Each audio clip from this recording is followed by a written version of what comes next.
Sub డివిజన్లో Mantralayam police station పరిధిలో ఉన్న చిలకలడోన్ గ్రామం దగ్గరలో ఒక తెల్లవారుజామున 3 గంటలకి ఒక ఫ్యాటల్ రోడ్ యాక్సిడెంట్ జరిగింది. ఆ యాక్సిడెంట్లో ఒక అశోక్ లైలాండ్ దోస్త్ వెహికల్ వచ్చి ఎదురుగా వస్తున్న ఫ్లై యాష్ ట్యాంకర్ని ఢీకొట్టడం జరిగింది. ఆ క్రమంలో 8 మంది మృతి చెందారు. 13 మంది హాస్పిటల్లో చికిత్స పొందుతున్నారు. 2 మాత్రం సేఫ్గా ఉన్నారు. వీళ్ళందరినీ కూడా కర్నూలు జీజీహెచ్కి రిఫర్ చేయడం జరిగింది. మెరుగైన వైద్యం కోసం అక్కడ చికిత్సలో ఉన్నారు ప్రస్తుతానికి. మిగిలిన విషయాలు ఏవైతే ఉన్నాయో అవి తర్వాత ఇన్వెస్టిగేషన్లో తెలుస్తుంది. అది బీదర్ నుంచి టుమ్కూరు వైపు వెళ్తూ మంత్రాలయం నుంచి ఎమ్మిగ్నూరు వైపు వెళ్తుంది. ఈ వెహికల్ ఏదైతే హిట్ ఇచ్చిందో ఆ వెహికల్ వచ్చేసి ఎమ్మిగ్నూరు నుంచి మంత్రాలయం వైపు వస్తుంది. ఇది జరిగింది వచ్చేసి NH 167 నేషనల్ హైవే పైన జరిగింది. మంత్రాలయం దర్శనం కోసం వెళ్తున్నారండి. ఎంతమంది ఉన్నారు? 22 మంది ఉన్నారండి డ్రైవర్తో కలిపి. ఘటనకి ఏం కారణం?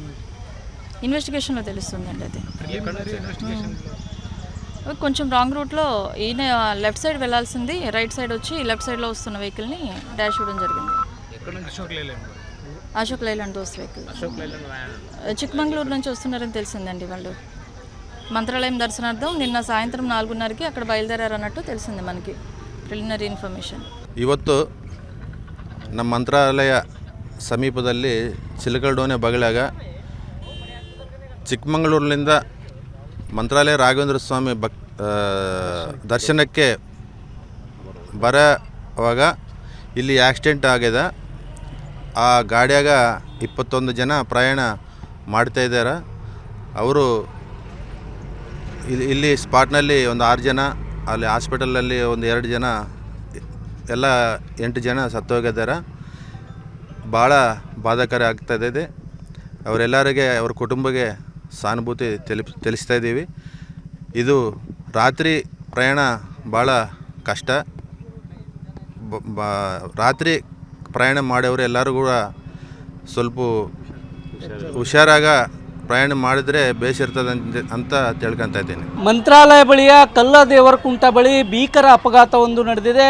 ಟ್ಯಾಂಕರ್ ಮತ್ತು ಗೂಡ್ಸ್ ಅಶೋಕ್ ಲೈಲ್ಯಾಂಡ್ ಗೂಡ್ಸ್ ವಾಹನದಲ್ಲಿ ತೆರಳತಕ್ಕಂಥ ಸುಮಾರು 8 ಜನರು ಸ್ಥಳದಲ್ಲೇ ಸಾವನ್ನಪ್ಪಿದರೆ ಇನ್ನುಳಿದಂಥವರು ಸಾವು ಬದುಕಿನ ಮಧ್ಯೆ ಹೋರಾಟ ನಡೆಸಿದ್ದಾರೆ. ಆ ಒಂದು ವಾಹನದಲ್ಲಿ ಬಚಾವಾಗಿ ಬಂದಂಥ ಮನೋಜ್ ಕುಮಾರ್ ಅವರು ನಮ್ಮ ಜೊತೆಗಿದ್ದಾರೆ.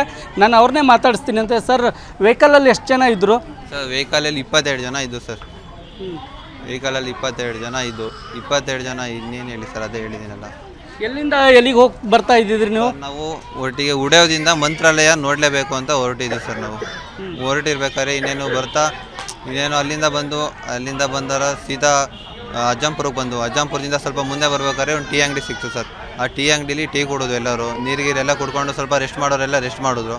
ಅಲ್ಲಿ ಅಜ್ಜಂಪುರದಲ್ಲಿ ಹೆಂಗಿಲ್ಲ ಅಂದರೂ ಮಿನಿಮಮು ಒಂದು ಅರ್ಧ ಗಂಟೆಯಿಂದ 3/4 ಗಂಟೆ ತನಕ ಗಾಡಿ ನಿಲ್ಲಿಸಿದ್ದು. ಅದರಿಂದ ಇನ್ನೇನು ಹೊರಟು ಸರ್. ಅಲ್ಲಿಂದ ಹೊರಟವರು ಮುಂದೆ ಇಲ್ಲಿ ಬರ್ತಾ ಟೋಲ್ ಗೇಟ್ ಸಿಕ್ತು ಸರ್. ಅದೆಲ್ಲಿ ಅಂತ ನನಗೆ ಗೊತ್ತಿಲ್ಲ. ನಾನು ಈ ರೂಟಾಗ ಹೊಸೊಬ್ಬ ಬಂದಿರೋದು. ಅಲ್ಲೊಂದು ಟೋಲ್ ಗೇಟ್ ಸಿಕ್ತು. ಆ ಟೋಲ್ ಗೇಟಿಂದ ಅಲ್ಲೇ ಊಟ ಮಾಡೋಣ ಅಂತ ಹೇಳಿದ್ರು.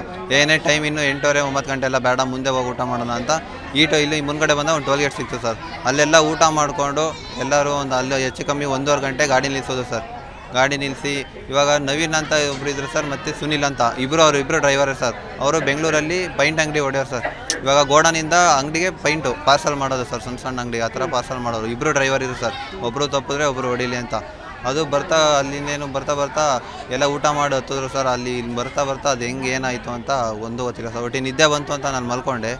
ಅದು ಆಕ್ಸಿಡೆಂಟ್ ಆದಾಗ ನಾನು ಹೆಂಗೆ ಹೋಗಿ ಬಿದ್ದಿದ್ದೀನಿ ಅಂತ ನನಗೇ ಗೊತ್ತಿಲ್ಲ ಸರ್. ನಾನು ಈಗ ವೆಹಿಕಲಲ್ಲಿ ಯಾವ ಊರವ್ರು ಇದ್ದರು ಸರ್? ವೆಹಿಕಲಲ್ಲಿ ಯಾವ್ಯಾವ ಊರವರು ಅಂದರೆ ಬೇಲೂರವ್ರು ಇದ್ರು ಸರ್. ಬೇಲೂರಲ್ಲಿ ವೀಣಾ ಅಂತ, ಮತ್ತು ಸಣ್ಣ 3 ವರ್ಷದ ಒಂದು ಪಾಪು, ಮತ್ತು ಅವ್ರ ಜೊತೆ ಯಾರೋ ಒಂದು ಇಬ್ಬರು ಬಂದಿದ್ರು ಸರ್. ಅವ್ರು ನನಗೆ ಗೊತ್ತಿಲ್ಲ, ಹೊಸ ಪರಿಚಯ. ಮತ್ತು ಶೆಟ್ಟಿಗೆರೆಯರು ಅವರೊಂದು 5 ಜನ ಇದ್ರು ಸರ್. ಮತ್ತು ನಮ್ಮೂರವರು ಅದೇ ಸರ್. ನಾನು, ನಮ್ಮಮ್ಮ, ನಮ್ಮ ಅಕ್ಕ, ನಮ್ಮ ಅಕ್ಕನ ಮಕ್ಕಳು 3 ಜನ ಇದ್ರು ಸರ್. ಈಗ ಯಾರ್ಯಾರು ಸಾವನ್ನಪ್ಪಿದ್ದಾರೆ ಅನ್ನುವಂಥ ಮಾಹಿತಿ ತಿಳಿದು ಬಂದಿದೆ ನಿಮಗೆ? ಸರ್, ಯಾರ್ಯಾರು ಅಂದರೆ ಫಸ್ಟು ನನಗೆ ಗೊತ್ತಿರೋ ಮಟ್ಟಿಗೆ ಮೀನಾಕ್ಷಮ್ಮ, ಆಮೇಲೆ ಪುಟ್ಟಮ್ಮ, ಆಮೇಲೆ ಕುಮಾರು, ಆಮೇಲೆ ವೀಣಾ ಅಂತ, ಆಮೇಲೆ ವೀಣಾ ಅವ್ರ ಮಗಳು ಪಾಪು, ಸಣ್ಣ ಪಾಪು. ಏನು ಹೆಸರು? ಆ ಪಾಪು ಹೆಸರು ಗೊತ್ತಿಲ್ಲ ಸರ್ ನನಗೆ. ಆ ಪಾಪು ಬಿಟ್ಟರೆ ಸುನಿಲ್ ಅಂತ. ಇನ್ನೆಲ್ಲ ಇನ್ನೊಬ್ರು ಯಾರೋ ಇದೆ ಸರ್, ಅವ್ರದ್ದು ನೇಮ್ ನನಗೆ ಗೊತ್ತಿಲ್ಲ.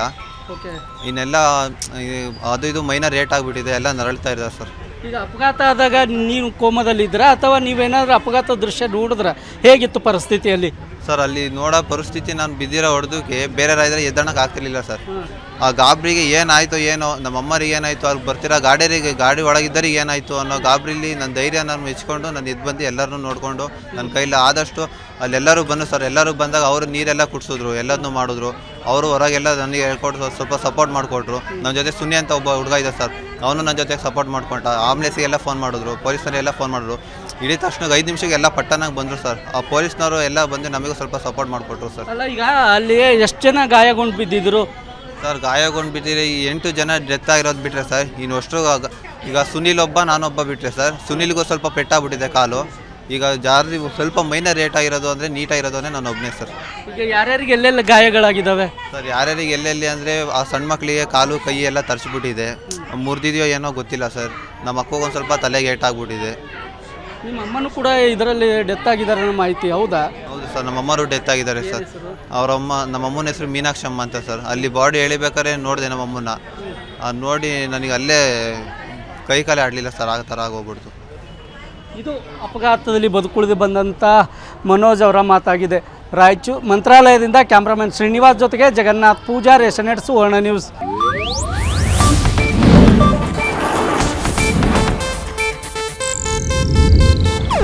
ಇದು ಏಷ್ಯಾನೆಟ್ ನ್ಯೂಸ್ ನೆಟ್ವರ್ಕ್ ಪ್ರಸ್ತುತಿ.